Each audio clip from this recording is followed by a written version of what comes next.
Hey, what's up everybody? It's Coach Matt, EliteThrowsCoaching.com, Primal Athlete Training Center here in Cranston, Rhode Island. So we are coming to the end of our, I guess what you would consider to be our winter in-season training. And the workout this week is a little bit of what I call hitting the reset button.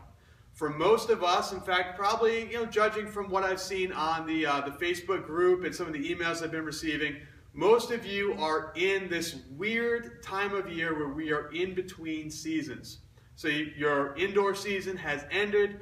Your outdoor season doesn't start for about another 2 to 3 weeks. Some of you, your outdoor season starts next week. Maybe you didn't do indoor, and you're in this weird kind of limbo where you've got a couple weeks before the season starts, and you're wondering what you should be doing. This week is going to be the first part of our, I guess if you want to call it, hitting the reset button. Now, next week, which is March 8th, we're going to start our new in-season training, which is going to take us until the end of May, beginning of June. So that is when our bigger outdoor meets are going to be happening. That in Rhode Island, that's when we have our state championship, our last chance qualifiers, our New England championships are all around the end of May, first weekend of June. So that's when the next in-season training that starts next Sunday, the 8th, is going to be starting up again to peak you for the end of May, beginning of June. But this week, we need to kind of, again, hit that reset button. We need to get you and your athletes in a frame where you're ready to start building more strength and where you are ready to basically get yourself going for your next season. So what you're going to see in the workout this week, again, if you go to EliteThrowsCoaching.com, click the tab that says Join the Online Team. You can sign up. It's $14 a month. And every Sunday, you get an email that has the entire workout, what you should be doing in the weight room, what you should be doing in the circle, med ball work, and again, we're going to be adding sprint work to it as well this week and for the next couple weeks because we're in the beginning of the season. So, you're going to see in the email this week, we're back to 3 days. Each day is going to have a different strength movement. The first day, you're going to choose a squatting movement. The second day, you're going to choose a bench press movement. And the third day, you're going to choose a deadlift type movement, picking up off the floor. And again, we're going to have links to show you all that stuff in the email. After you do that, we're going to have 3 days of a timed circuit. Now that circuit is going to be for a certain amount of work and a certain amount of rest, which is in the workout. It's going to be all laid out there for you.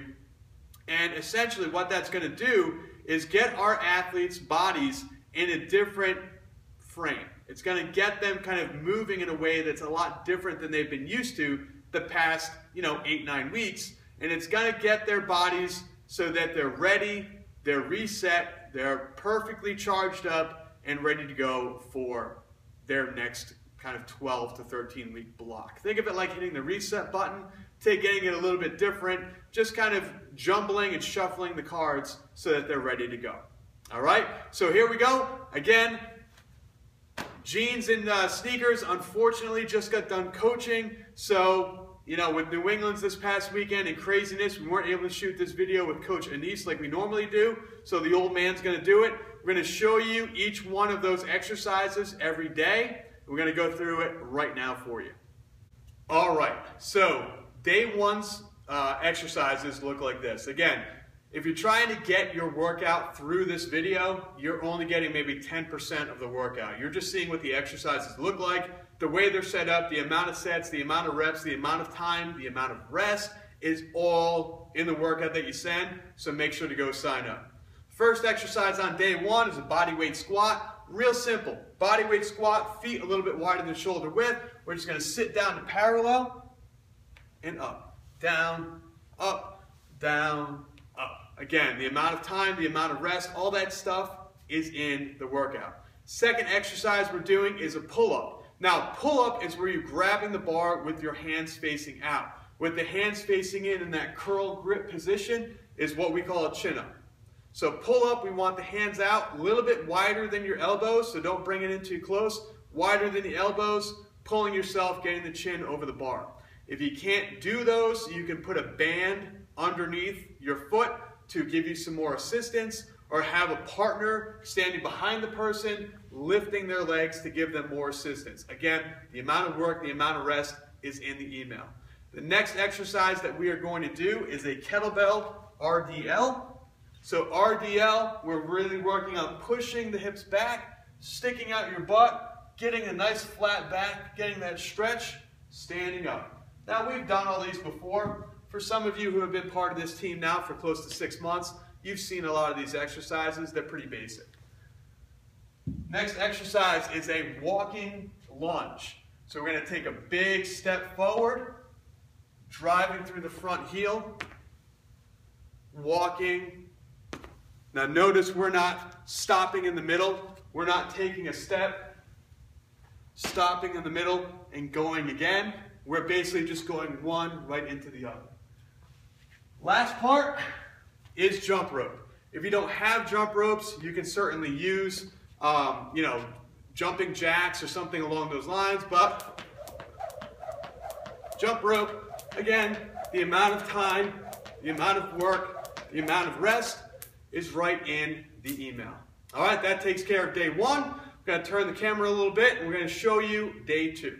Okay, first exercise on day two is just a regular old push-up. Push-up, again, we all should know how to do these, but we're going to start hands underneath the shoulders, down and up. Again, you can modify these. I do not want to see on the knee. The way that I love to see these modified is by putting a bar in the squat rack and having your hands on the bar elevated.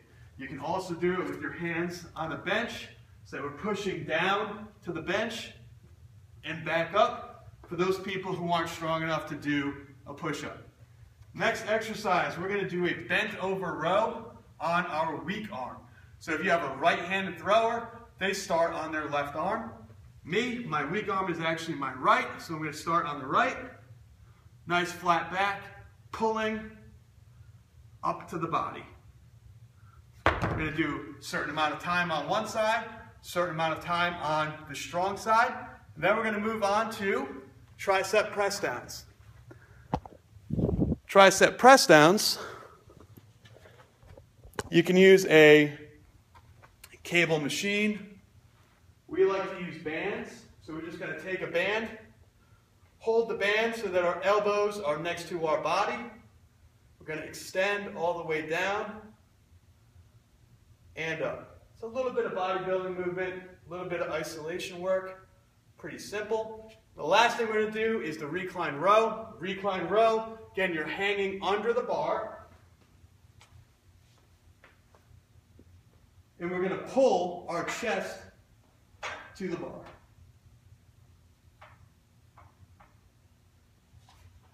Again, a lot of these exercises we've done before, pretty simple, pretty basic. Now that takes care of day two. We're going to move on and show you day three. Day three starts with a deadlift main movement, and then we go on to the exercises that you see in the circuit. All right, first exercise that we are going to do on day three is a chin-up. So remember, the first day we did pull-ups when the hands were facing out. Now we're going to do chin-ups with the hands facing in. Chin-ups, I like the hands inside the elbows. Pull-ups, I like the hands outside the elbows. So chin-ups are closer, pulling your chin over the bar. Second exercise we're going to do are hammer curls. You can really do any type of alternating dumbbell curl, but we've shown you hammer curls in the past. Dumbbell in each hand, driving straight up without twisting the wrist, straight up on one side, straight up on the other. I love this for elbow health and making sure that we get the grip nice and strong. Again, with all the extension, all the pushing we do with shot put, javelin, we want to get the opposite direction nice and strong as well. Next exercise that we're going to do is some type of back extension. Now there are many ways to do this on the ground with body weight. Some people have Roman chairs, some people have back extension setups where it's actually a body weight back extension. It's like an angled Roman chair. Here we have a glute ham raise. So all we're going to do, get in the glute ham raise, and we're going to put our body all the way down. We're just going to work on extending the back all the way up.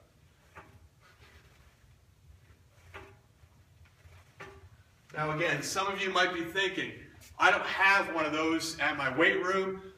I work out at home. I don't have one of those. You can lay flat on the ground, get your hands and feet off the ground to really target that lower back. These are sometimes called parachuters. There's a lot of different names. Again, if you are really struggling to get this, you can go right online and Google, lower back extension, body weight back extension, and a bunch of good ones will pop right up. All right, the next exercise that we are going to do is an opposite deadlift. So if you did a hex bar deadlift or a conventional deadlift, what I want you to do is a sumo deadlift with your feet spread really wide, sumo deadlift with 2 kettlebells, or sumo deadlift with 2 dumbbells. If you did a sumo deadlift as your main movement with the bar, we want you to go into a suitcase deadlift with 2 kettlebells or a suitcase deadlift with 2 dumbbells on the side of your body. Again, we've shown these to you plenty of times before. You can certainly go back and look through the channel if you have any questions. The last exercise that we are going to do is some rotator cuff work. So you can do upside down band pull-aparts. Great way of doing this. Normally if we take one of the bands like we showed you with the tricep extension, we want to hold the band with our hands upside down, and we want to pull the band apart. You can also do other types of rotator cuff work. Again, lying on your side with the plate, opening up and closing.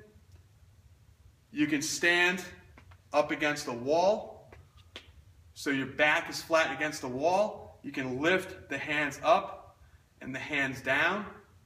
Up and down, these are sometimes called scarecrows or L's on a wall, just like the letter L on the wall. You can also do, Y's, W's, a lot of different things with dumbbells. Again, if there's any questions, please let me know, or you can certainly Google it or look under this channel. We've shown you them plenty of times before. That takes care of this week. We are at the end of our winter season. The next season starts up on March 8th. So if you need to get signed up again, please go ahead and do so. Or if you're looking to get signed up for the first time, EliteThrowsCoaching.com and click on the tab that says Join the Online Team. Hope to see you there.